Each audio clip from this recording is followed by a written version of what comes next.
A reforma trabalhista acabou com a obrigatoriedade do pagamento de contribuição sindical por parte dos trabalhadores. Essa foi uma das mudanças do pacote aprovado no Congresso. Entretanto, alguns sindicatos passaram a cobrar outras taxas da sua categoria. Para saber se isso é permitido, nós vamos conversar com a advogada especialista em direito trabalhista, Jaqueline Varela. Seja muito bem-vinda. Muito obrigada. Bom, e o pessoal de casa que tem alguma dúvida pode mandar para a gente pelo WhatsApp que eu passei agora há pouco, 99588-2374. Bom, Jaqueline, vamos corrigir a questão da palavra mesmo. As palavras têm poder. Pelo que eu entendi numa conversa em off na redação, a gente, na chamada do programa, falou em novas taxas. Essas taxas seriam realmente novas ou algumas delas já existem? Para a gente recapitular, né? A reforma trabalhista acabou com a obrigatoriedade do pagamento da contribuição sindical para todos os empregados. Mas alguns sindicatos têm cobrado outras taxas. Essa cobrança tem amparo na lei e ali eu disse no início do programa, novas taxas. Essas taxas foram criadas ou elas já existiam e estão sendo aplicadas agora? Na verdade, o sindicato continua cobrando a contribuição sindical, que foi a única contribuição que fez parte da reforma trabalhista. Nosso sistema brasileiro existem 4 tipos de contribuições dessa espécie sindicais atualmente, que seriam as contribuições confederativas, as mensalidades sindicais. E essas outras contribuições todas, elas são quitadas geralmente por pessoas que se associam ao sindicato. E essas contribuições não fazem parte da reforma trabalhista. A única contribuição que entrou na reforma trabalhista é a contribuição sindical. Sim. Então, acho que é importante a gente esclarecer para o ouvinte o que significa essa contribuição sindical. Ela acontecia sempre um desconto no mês de março, Sim, relativo a um dia de trabalho prestado pelo empregado, e ela era compulsória, ela era obrigatória. O empregador tinha que recolher já diretamente na folha de pagamento essa contribuição, sem que o empregado precisasse anuir ou não a essa contribuição. Por isso que ela era chamada compulsória. sim, E ela tem até uma segunda denominação que seria um imposto sindical, porque imposto ninguém questiona, tem que pagar. Sim. Né? Embora ela não se chame imposto sindical, ela tem esse segundo nome. O nome correto dela é contribuição sindical e essa foi a única contribuição que entrou na reforma trabalhista. Todas as outras continuam iguais. Então, o sindicato pode continuar cobrando o desconto assistencial, aquele que vem na norma coletiva, que tem direito de oposição,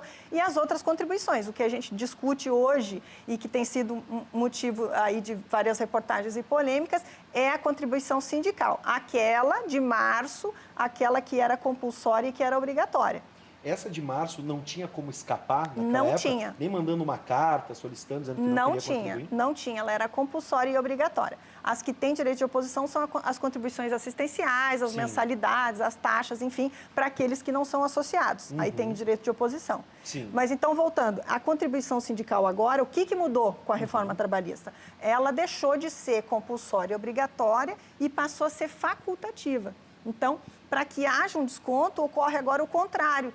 Tem que haver uma iniciativa do empregado, uma prévia autorização expressa de que ele consente com o desconto. Sim. Então, se os sindicatos continuam cobrando a contribuição sindical, estão cobrando irregularmente, porque a reforma trabalhista deu aos empregados esta faculdade de não pagar mais essa contribuição. Então, não se tratam de taxas novas, são as mesmas. Sim.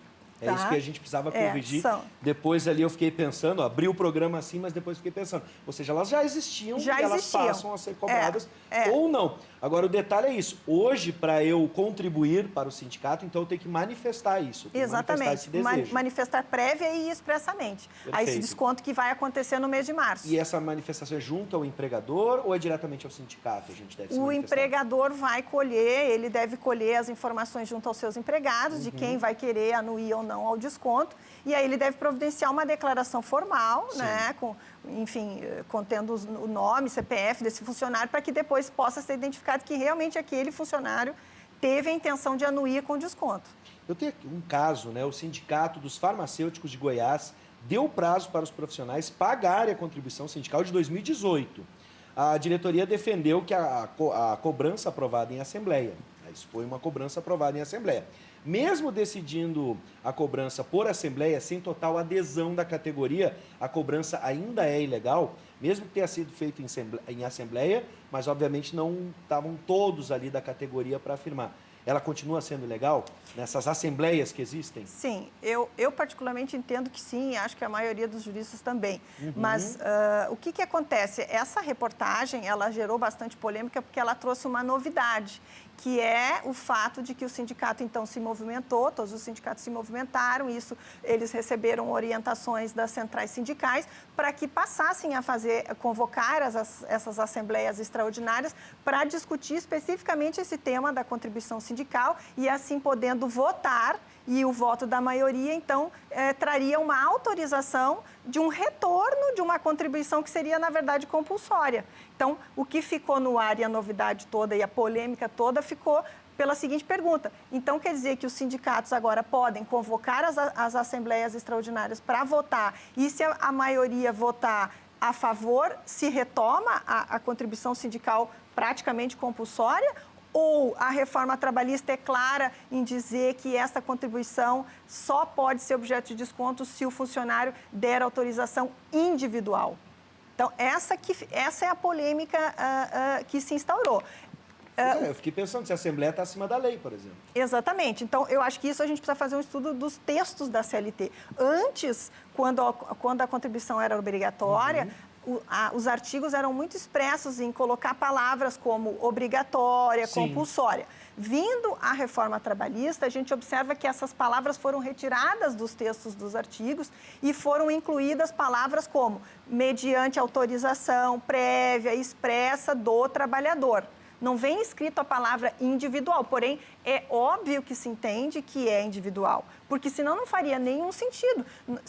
A vingar esta ideia de que o sindicato tem autonomia de fazer por assembleia o retorno da contribuição sindical, nós vamos voltar ao status quo antes, como Sim. era antes.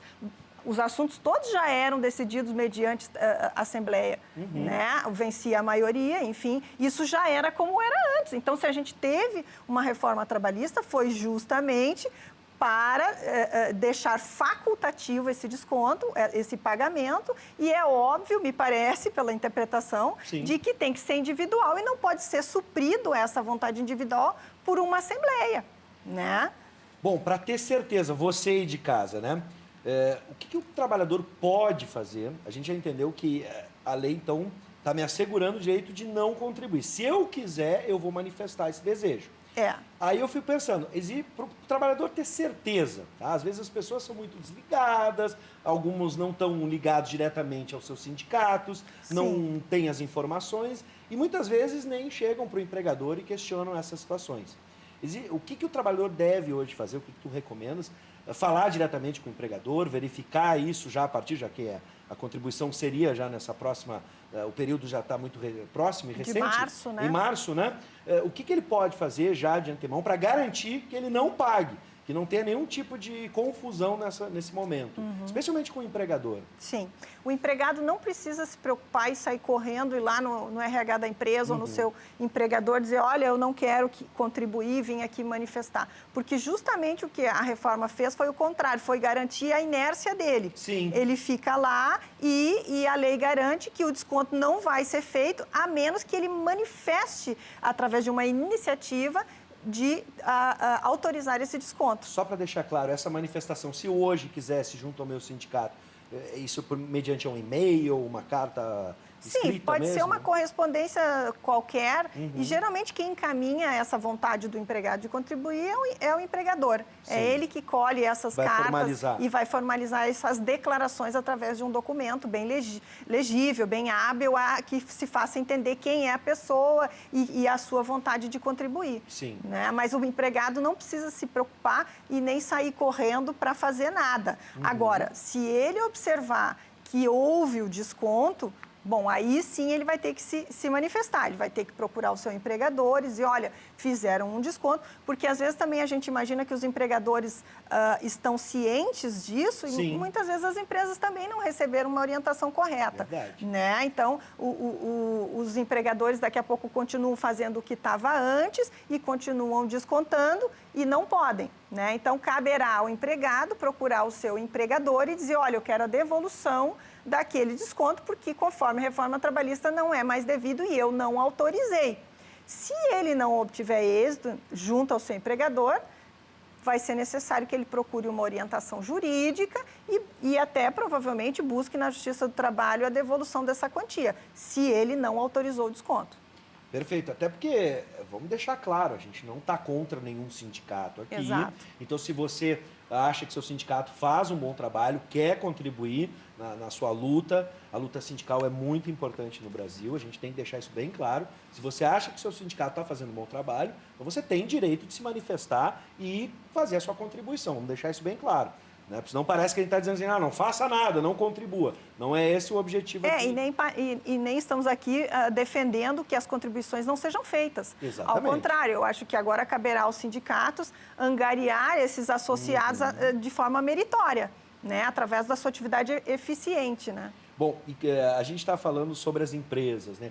Como as empresas devem atuar em relação ao imposto sindical, alguma orientação? Por exemplo, a gente recebe, às vezes, visita aqui de alguns sindicatos que fazem as suas eleições, vêm colher os votos aqui com a gente, campanhas também.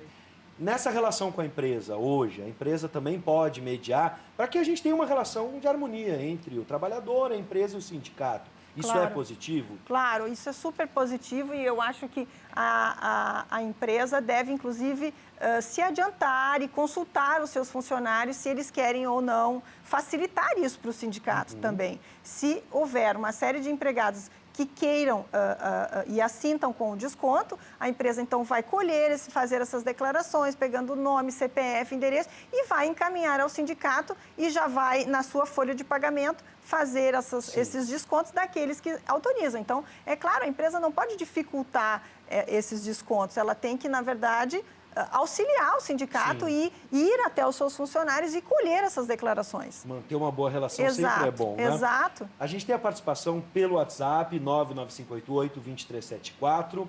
O Geraldo de Gravataí, ele diz o seguinte: se os trabalhadores se beneficiam de aumento de salário decidido em assembleia, por que pagar o que foi decidido em assembleia não pode? Isso a lei está garantida, pelo que eu entendi. Né? Ele está questionando essa relação entre o sindicato. Diz, olha, nas assembleias se decide o percentual de aumento, por exemplo. A votação ou não, a manifestação, a intenção de greve ou não. Né? Por que, ele questiona, por que não pode a assembleia decidir a contribuição ou não da categoria? Acho que a lei foi bem redigida nesse porque caso. tem um artigo específico na reforma trabalhista que não permite o sindicato tratar da obrigatoriedade da contribuição sindical. Está bem claro na Faz lei. parte da reforma um artigo e um inciso que explica justamente isso. Esta matéria, contribuição sindical, que antes era compulsória, não pode ser tratada pelo sindicato. Mas o sindicato pode tratar de outras contribuições, como, por exemplo, a contribuição assistencial. Sim. Né? Que tem aquela que tem direito de oposição e aqueles funcionários que se associarem também vão pagar. Porque nós temos no Brasil hoje um sistema que é da liberdade de associação sindical. Eu vou lá e eu tenho a liberdade de escolher o meu sindicato e de ir lá me associar. Eu não sou obrigada, pelo simples fato de que o sindicato vai fazer a norma coletiva, eu não sou obrigada, e daqueles direitos eu também vou me beneficiar, ainda assim eu não sou obrigada a me associar, porque o Brasil tem esse sistema de liberdade sindical. Agora, se eu vou lá e me associo, por certo, consequentemente, eu vou pagar a contribuição sindical. Ali, no momento de se associar, algumas pessoas podem optar por desconto direto na folha ou não. Sim. Porque isso pode gerar essa dúvida que está acontecendo com o Leonel, de Novo Hamburgo. Seja bem-vindo, Leonel. Boa noite. Se a contribuição sindical que a reforma trabalhista anulou foi a que se pagava uma vez ao ano, por que as empresas descontavam todo mês? Aí é que eu acho que tem uma Descontavam questão... todo mês? Aí tem uma dúvida no contra-cheque do Leonel. Que provavelmente, eu não sei qual a categoria que ele representa, mas talvez na norma coletiva dele existam outras taxas que estão lá incluídas, que nada tem a ver com a contribuição sindical, que antes era compulsória e agora é facultativa, que aí nós teríamos que analisar essa norma coletiva da categoria dele. Sim. Mas todas essas contribuições, taxas, mensalidades, elas têm direito, o funcionário tem direito à oposição. Claro. Tá? Isso já foi decidido pelo Tribunal Superior do Trabalho, tem orientações jurisprudenciais nesse sentido. Mesmo que elas lá estejam, eu tenho direito de me opor, se eu quiser. Bom, a gente está chegando nos finalmente, mas o que ficou claro da nossa conversa é que a gente ainda, todas as relações de trabalho agora estão, junto à Justiça, enfrentando o momento de se interpretar a lei, de se observar o que vai acontecer. Então, dá para a gente dizer que o trabalhador agora, mesmo que ele não tenha essa obrigação, deve conversar com o seu empregador para ver se está tudo direitinho, buscar essa informação. Dá para a gente dizer isso? Para estabelecer essa nova relação de trabalho que a gente tem, buscar a informação é importante junto ao sindicato, junto ao empregador. Claro, com certeza. Eu acho que o sindicato também precisa ser valorizado. No Brasil, nós temos vários sindicatos muito atuantes. Agora mesmo, em fevereiro, teve um caso muito especial dos metalúrgicos lá do Paraná, numa cidade próxima a Curitiba, em que o sindicato conseguiu a adesão de 78% dos empregados para que fosse feita a contribuição sindical. Então, isso é uma demonstração de que um sindicato atuante, um sindicato forte, meritoriamente vai conseguir angariar os seus associados, enfim, os seus contribuintes, né? Não é pelo fato de que Sim. agora não é mais compulsório que se entende que o sindicato não tem mais nenhuma arrecadação. Não, acho que agora os sindicatos vão sair de uma certa zona de conforto e vão ter que angariar esses associados através de um trabalho efetivo de representação das categorias. Bom, vamos estabelecer uma relação harmônica, novas relações de trabalho agora entre sindicato, empregador e empregado. Busque a informação, isso é importante. Antes as pessoas nem chegavam perto do sindicato, acho que agora é o momento. Bom, Jaqueline, seja sempre bem-vinda. Muito obrigado por nos trazer essas informações aqui. O povo ainda está com muita dúvida. Por isso a gente tem que buscar informação. É verdade, eu fico à disposição. Seja Muito obrigada. Seja sempre bem-vinda. Obrigado.